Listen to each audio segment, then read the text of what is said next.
치킨 3만 원치대 차라리 삼겹살 사 먹겠다는 말이 터져 나옵니다. 우리가 알던 국민 간식은 왜 사라졌을까요? 최근 온라인 커뮤니티와 SNS를 보면 치킨 가격에 대한 소비자들의 분노가 극에 달해 있습니다. 차라리 그 돈이면 마트에서 삼겹살 2kg를 사겠다. 이제 치킨은 부자들만 먹는 음식이다. 라는 냉소적인 반응이 지배적인데요. 주요 프랜차이즈들이 줄줄이 가격 인상을 단행하면서 메뉴판의 기본 가격은 이미 2만 원대 중반으로 안착했습니다.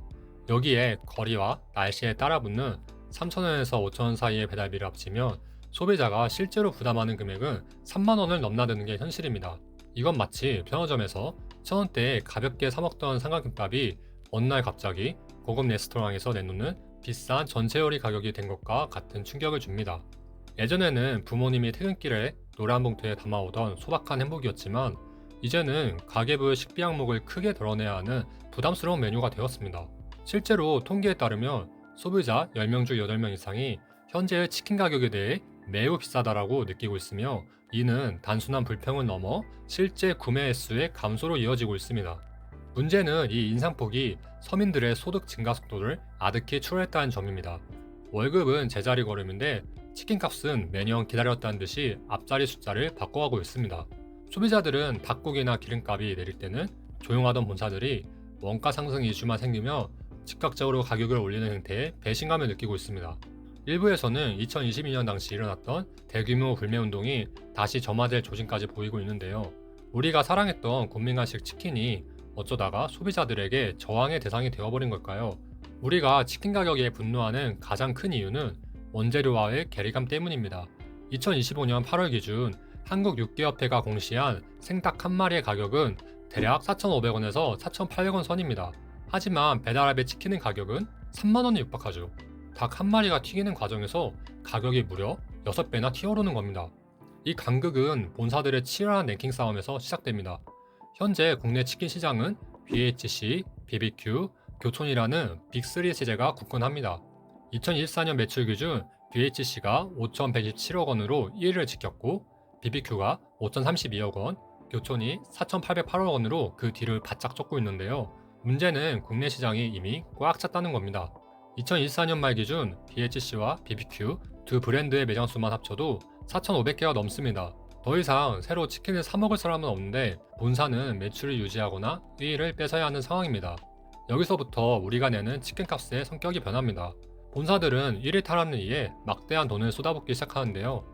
BBQ는 최근 30주년을 맞아 해외 축구팀 친선 경기를 유치하는 등 스포츠 마케팅에만 무려 100억 원을 썼습니다. 이는 1년 영업이익의 10%가 넘는 거액입니다. 3위로 밀려난 교촌 역시 9년 동안 구집해온 노 모델 전략을 벌이고 최근 가장 몸값이 비싼 배우 변호석을 모델로 세워 대규모 광고를 쏟아내고 있습니다. 결국 이 수백 원대의 마케팅비는 공짜가 아닙니다. 치킨 한 마리 가격에 고스란히 녹아들어 소비자의 부담으로 돌아오는 구조입니다. 여기에 독특한 유통구조도 한몫합니다. 교촌의 경우 본사와 점주 사이에 가맹지역 본부라는 중간 조직이 있어 이익의 일부를 더 떼어가는 구조인데요. 본사는 이를 직영화해서 비용을 줄이겠다고 하지만 당장 소비자가 체감하는 가격은 내려갈 기미가 없습니다. 이건 마치 게임기 하나를 사는데 정작 게임기 값보다 그 게임기를 홍보하는 광고판 제작비와 중간 유통업자 수수료를 더 많이 내고 있는 꼴입니다. 이미 포화 상태인 시장에서 본사들이 벌이는 자존심 싸움과 마케팅 전쟁의 총알을 결국 소비자가 치킨 한 마리당 몇천 원씩 더 내며 채워주고 있는 셈입니다. 본사는 역대급 매출을 기록하며 순위 다툼을 벌이고 있지만 그 과정에서 국민간식이라는 이름표는 이미 3만 원이라는 무게에 짓눌려 사라진 지 오래입니다. 치킨 가격을 결정하는 또 다른 핵심 요인은 바로 배달 중심의 유통구조입니다. 현재 국내 치킨 시장은 이미 포화 상태를 넘어섰는데요. 2014년 말 기준 BHC 가맹점 수는 2291개, BBQ는 2238개에 달합니다. 두 브랜드의 매장 수만 합쳐도 4,500개가 넘는 상황인데 여기에 교촌 등 다른 프랜차이즈까지 더하면 동네 어디서나 치킨집을 마주하게 됩니다. 문제는 시장이 꽉 찬 상태에서 인구는 줄고 고령화는 심화되고 있다는 점입니다. 치킨을 주로 소비하는 젊은 인구가 급감하면서 시장이 더 커질 수 있는 공간, 즉 룸이 거의 없다는 분석이 나옵니다.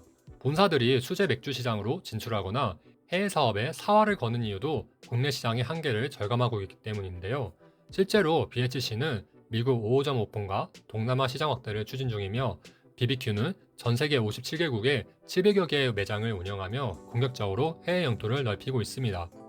하지만 국내 가맹점주에게 닥친 현실은 더 복잡합니다. 이미 치킨은 배달을 통해 집에서 먹는 내식 시장이 고착되어 있는데 이 과정에서 발생하는 비용이 점주의 수익을 갉아먹습니다. 특히 교촌치킨의 사례에서 볼 수 있듯 본사와 가맹점 사이에 가맹지역본부라는 별도의 중간 조직이 끼어있는 독특한 영업 방식은 이익 배분 구조를 더 까다롭게 만듭니다. 본사가 가져가야 하는 목외에 중간 조직이 이익의 일부를 가져가다 보니 점주가 가져가야 할 실질적인 영업이익은 줄어들 수밖에 없는 구조입니다.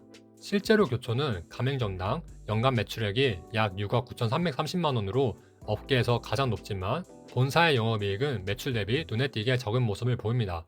이는 물류 과정이나 중간 조직에서 발생하는 비용이 상당하다는 점을 시사합니다. 결국 4,800원짜리 생닭이 소비자에게 전달될 때까지 본사의 마케팅 전쟁 비용과 복잡한 유통망의 중간 마진이 겹겹이 쌓이게 됩니다. 소비자는 3만원이라는 높은 가격에 지갑을 닫고 점주는 높은 매출을 올리고도 떼어주는 돈이 많아 남는 게 없는 악순환이 이어지는 이유입니다. 치킨 3만원 시대가 열렸지만 역설적으로 이 시장은 지금 절벽 끝에 서 있습니다. 4,800원짜리 생닭을 3만원에 팔며 본사들은 역대급 매출을 기록하고 있지만 정작 이 시장의 미래인 성장성은 제로에 가깝기 때문인데요. 가장 큰 문제는 인구 구조의 변화입니다. 치킨의 핵심 소비층인 젊은 인구는 매년 급감하고 있고 인구는 줄어드는데 노인 비중만 높아지는 고령화 사회로 빠르게 진입하고 있습니다. 2026년 현재 대한민국 치킨 시장은 이미 꽉 찼습니다. BHC와 BBQ 두 브랜드의 매장 수만 합쳐도 4,500개가 넘는 상황에서 더 이상 새로운 치킨을 사 먹을 사람도 시장이 커질 수 있는 놈도 사실상 사라진 겁니다. 본사들도 이 위기를 알고 있습니다. 그래서 그들이 선택한 생존 전략은 소비자에게 가격을 전가하는 게 아니라 아예 한국 시장을 탈출하는 겁니다. BHC는 미국과 동남아로, BBQ는 전 세계 57개국으로 공격적으로 매장을 늘리는 이유도 국내 시장에서는 더 이상 뜯어낼 마진이 없다는 것을 인정했기 때문인데요. 이제 치킨 회사들에게 남은 숙제는 얼마나 더 비싸게 팔 것인가가 아닙니다. 시장의 포화와 인구 감소라는 문제를 해결하지 못하면 3만원짜리 치킨은 지속 가능하지 않다는 것이 전문가들의 분석입니다. 수제 맥주나 연간 산업으로 확장하려 하지만 이미 배달 중심으로 굳어진 내식 시장에서 새로운 돌파구를 찾기는 쉽지 않습니다. 결국 4,800원짜리 생닭을 가져다가 3만원에 파는 지금의 비정상적인 구조는 시장이 쪼그라들면서 서서히 무너질 가능성이 큽니다. 본사가 마케팅 전쟁에 수백억 원을 쏟아붓고 그 비용을 소비자에게 전가하는 방식은 이제 한계에 도달했습니다. 단순히 비싼 가격을 참아주는 시대는 끝났고 기업이 이 사회적 모순을 해결할 새로운 전략을 내놓지 못한다면 국민간식 치킨의 명성은 여기서 멈추게 될 겁니다. 치킨 3만원 시대, 이건 시장의 호황이 아니라 어쩌면 시장의 종말을 알리는 마지막 신호일지도 모릅니다. 소비자가 등을 돌리고 시장의 파이가 줄어드는 상황에서 여러분은 미래의 치킨 시장이 어떤 모습일 거라고 생각하시나요? 오늘 영상 재밌으셨다면 구독과 좋아요 부탁드립니다. 다음 영상에서 또 만나요.